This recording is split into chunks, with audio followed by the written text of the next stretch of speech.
we try the avocado crunch bits? Is that vegan? All right. The CSS to my HTML. All right, I see you. Oh pretty man, cool, you have right? some really good, like, you know. I got this from these people doing some environment stuff at Village Market. They give Okay. out. If I get one, I'll get it for you. Please do. It's really nice, That looks right? pretty cool. Instant. That's pretty cool. This is really old. Needs to But go. you don't touch what? Don't touch my laptop. As if that's gonna stop anyone. Hi, what's up, guys?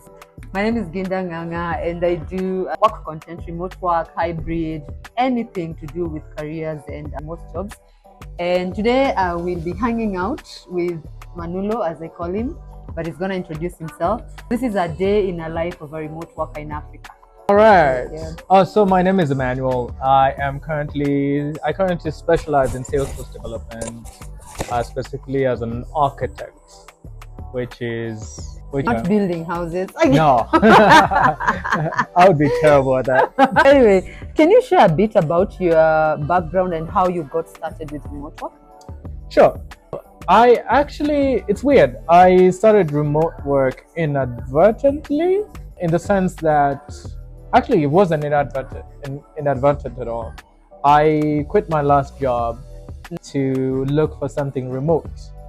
And the reason I did that was I thought that would be, I've never been an office person, to be honest, and the commute was too much. I decided, you know what, let me quit my job and find a remote job, which was a terrible idea, by the way. Don't do that. So how did you find this job that you applied to? How did you find it? There are a lot of platforms online that you could find remote jobs, but the one that I chose to do was a paid one, and FlexJobs. FlexJobs is a place I went to actually find a job itself. And the reason I chose to do this is because sometimes you keep applying to jobs, and you also always apply, but you never hear back, or sometimes they're not even legitimate, and sometimes they're even trying to scam you. I decided to pay for the service On FlexJobs. on FlexJobs, Okay. and that's because they post legit positions, Okay. and they are remote. When they Okay. tell you that it's remote, it is remote. That's why I decided to pay, and it's not a lot of money if you look at what you'll get from it. You'll pay probably what, $34 for 3 months. Oh wow. So Okay. it's quite affordable. An investment. If you're actively looking for a job and you want to cut all the hassle of the scams and doing a lot of applications, I would highly recommend going that route. For sure, for sure. Go for a paid service. It'll just save you a lot of time. And also make sure that you have legitimate positions open. You stumbled upon this job Yeah. and you apply, and then I applied, it was not my ideal position, but I applied for something that I had experienced before. And the reason I did that is because I thought, you know what? yeah. It's better to have a job not to Then have anything at all. Yes, right? true. But it ended up working out for me. I went through the interview process, the last stage of it.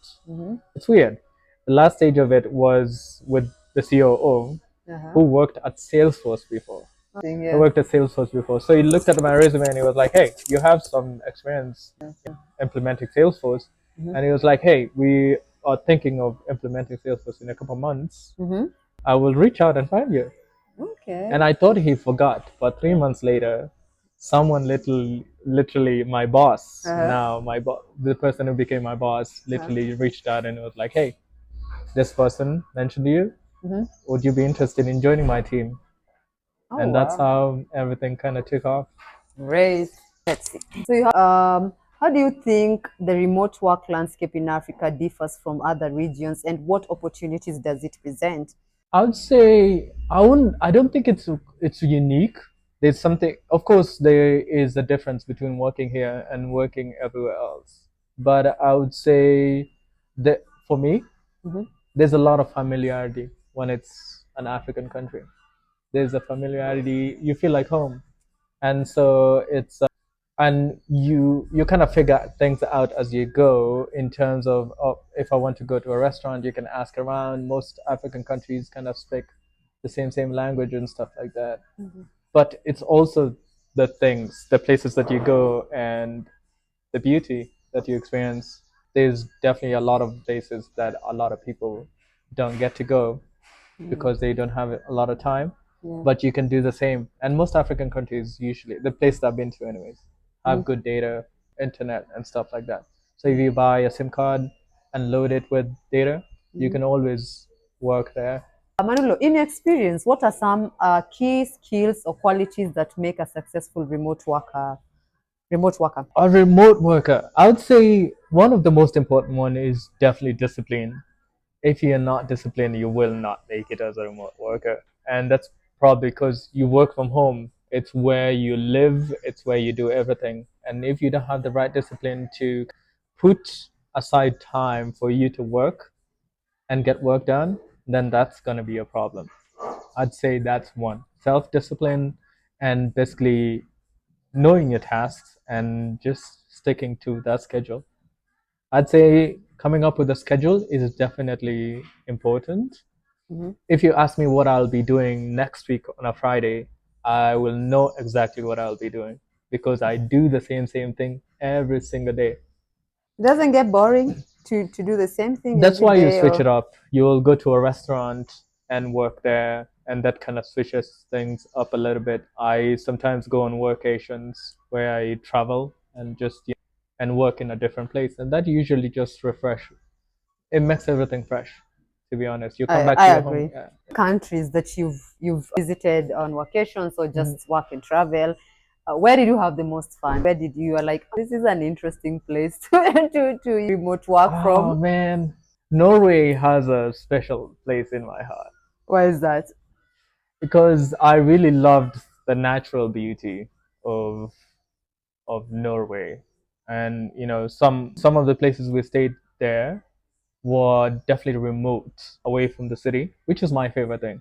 I love places that are like remote, Yeah. small villages. But the cool thing about it is this place was beautiful. It had a lake. It was at a lakeside. It was I could wake up in the morning at 6, go on a hike, and be back by around like 11 and start working.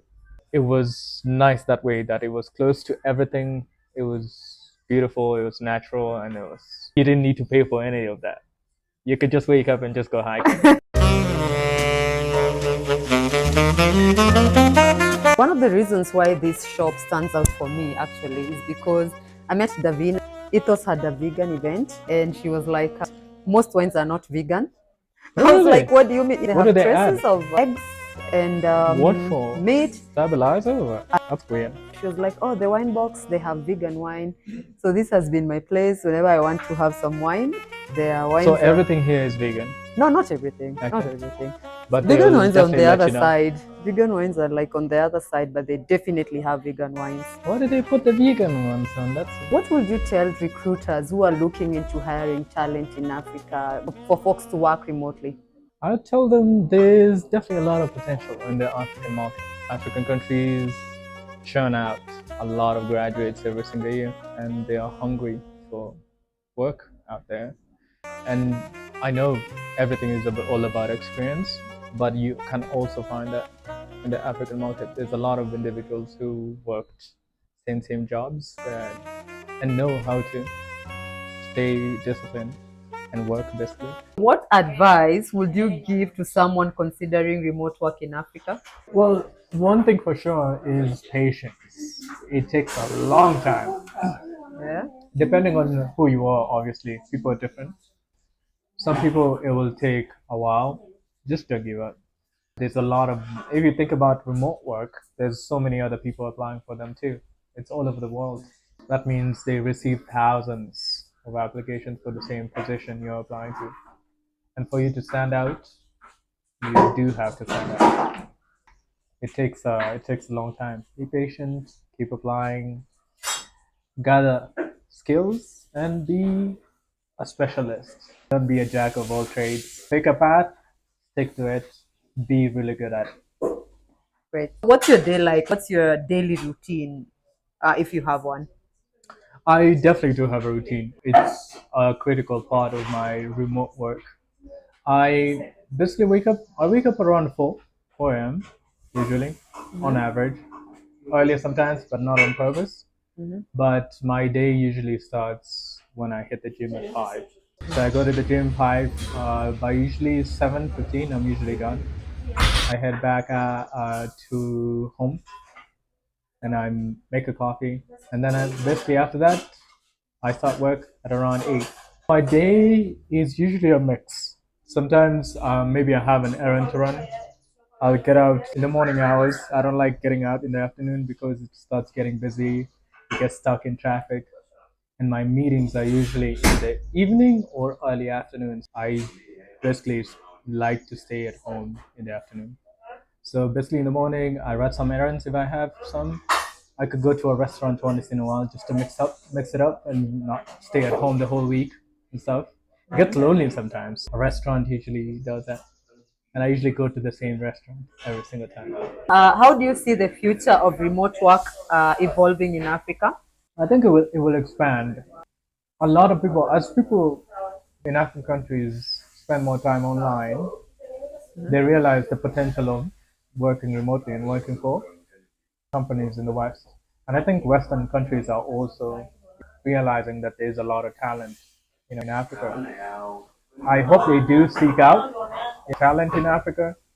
There's a lot of room for sure to hire people here. And part of it might be the cost of hiring someone here. So I have a gift for you.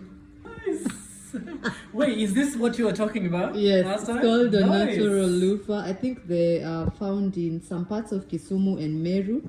Does it get It's organic and a natural exfoliator. does it But get softer? it does. But before it does, you're going to feel it.